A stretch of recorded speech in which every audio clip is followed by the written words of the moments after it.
Express freight railway consortium प्रकल्पांतर्गत वैतरणा ते JNPT मार्गावरील कुंडेवहाळ येथील बोगदा खोदण्याचा महत्वपूर्ण टप्पा पार पडला असून बोगद्यातील सर्व लाईन टाकण्याचे आणि इतर काम लवकरच पूर्ण होणार असल्याचा विश्वास dedicated freight corridor corporation of India लिमिटेडचे एमडी प्रवीण कुमार यांनी कुंडेवहाळ येथे बोगद्याच्या ब्रेक थ्रू सोहळ्यावेळी व्यक्त केला। वैतरणापासून ते जेएनपीटी हा 102 किलोमीटरचा प्रकल्प आहे। टाटा प्रोजेक्ट लिमिटेड कंपनी हे काम करत आहे, तर सब कॉन्ट्रॅक्टर म्हणून Thakur infra project private limited अर्थात TIPL हे काम करत आहे। त्या अनुषंगाने या प्रकल्पातील महत्वाच्या अशा कुंडेवहाळ येथील 169 मीटर लांबीचा बोगदा खोदण्याचं काम पूर्ण झालंय। त्या पार्श्वभूमीवर टनल ब्रेक थ्रू सोहळा पार पडला।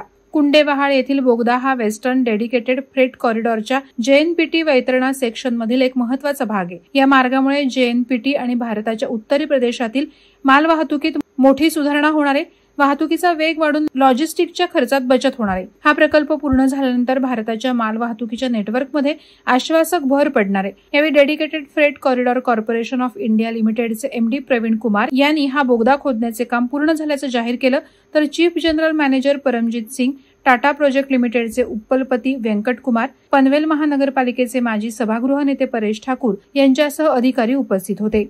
DFC हा वेस्टर्न कॉरिडॉरचं काम हे या इथे गेल्या अनेक काळापासून या इथे चालू आहे। ह्या वेस्टर्न कॉरिडॉरच्यामुळे जो रेल्वेची माल वाहतूक आहे ती अतिशय वेगाने होऊ शकेल। पूर्वीच्या काळामध्ये जी पॅसेंजर आणि माल वाहतूक हे एकाच मार्गावरून व्हायची आणि त्या इथे नाईलाजाने मग माल वाहतुकीला दुसरा प्राधान्य दिलं जायचं आणि त्याच्यामुळे उशीर होणं आणि त्याचबरोबर याचा प्रत्यक्ष परिणाम हा महागाईवरती सुद्धा व्हायचा।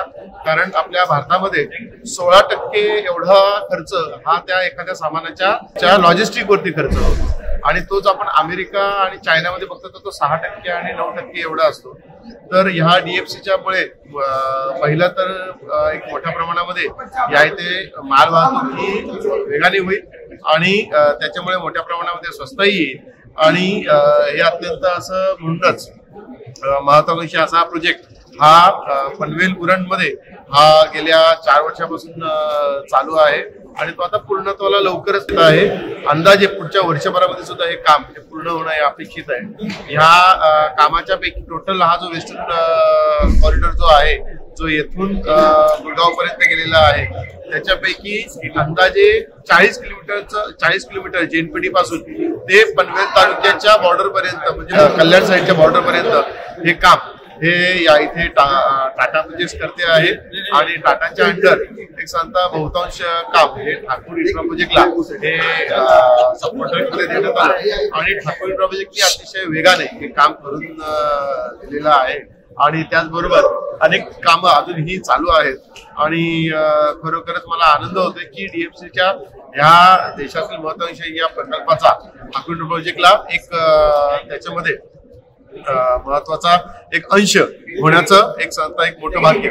आता याच्यामध्ये मोठे कठीण असे निर्णय घेण्याची क्षमता त्यांनी दाखवून दिली। हा प्रोजेक्ट हा मनमोहन सिंगांच्या काळामध्ये त्यांनी याच्याबद्दल एक मनोदय व्यक्त केलेला होता, परंतु काँग्रेसच्या काळामध्ये याच्याबद्दल बिलकुल कोणतेही काम झालं नाही आणि नंतर मोदींच्या काळामध्ये मात्र या पूर्ण प्रकल्पाला ही मोठ्या प्रमाणामध्ये वेग आला आणि हा प्रकल्प हा चालू सुद्धा होऊ शकला।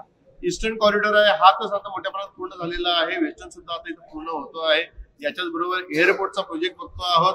एअरपोर्ट हा सुद्धा अगदी 2004 पासून होणार म्हणून गोष्टी होत्या, परंतु कोणत्या प्रकारचं महत्वाचं चांगल्या प्रकारे काम हे होताना दिसत नव्हतं। मोदीजींनी मात्र या इथे मोठ्या प्रमाणामध्ये याच्यात वेग घेतला।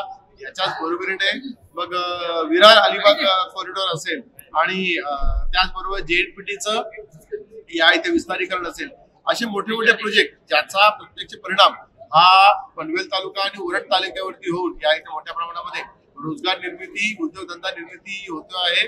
स्थानिक माणूस हा या इथे स्वतःच्या पायावरती उभा राहताना आणि या इथे इतरांच्या सोबत खांद्याला खांदा लावून काम करताना सुद्धा दिसून येतो आहे। ही सर्व कमाल ही मोदीजींनी जी दृष्टी दाखवली त्याचाच आहे। नुकताच आपण पाहतो आहोत की गेल्या 10 वर्षामध्ये GDP मध्ये 108% वाढ झालेली आहे। म्हणजे हे एक काळ असा होता की भारताची अधोगती होत होती, काँग्रेसच्या काळामध्ये पूर्णपणे अधोगती होत होती आणि हेच संत मोदींच्या काळामध्ये मोठ्या प्रमाणात प्रगती होताना दिसते आहे। आज या इथे आमचा आगरी मराठा, कुणबी, आणखी कराडी आणि त्याचबरोबर सांगता येथील सांगता स्थानिक हा सांगता जो भूमिपुत्र आहे तो स्वतःचे उद्योगधंदे मोठे करताना, स्वतःचे सांगता इतर रोजगार हे तयार करताना आणि इतर मराठी तरुणांना सुद्धा आणखी रोजगार निर्मिती करून सांगता त्यांना सुद्धा कामावरती घेण्याचं, त्यांचे घर सावरण्याचं काम करत आहे. हे सर्व जर शक्य झालेलं असेल तर मोदींच्यामुळे आणि म्हणूनच मला मोदींचा शिपाई होण्याचा मला एक सारखा असा अभिमान आहे. वादळवारा live news bureau Panvel. Navi Mumbai व रायगड जिल्ह्यातील ताज्या बातम्या आणि घडामोडींसाठी सबस्क्राईब करा वादळवारा लाईव्ह चॅनल आणि दाबा बेल आयकॉन.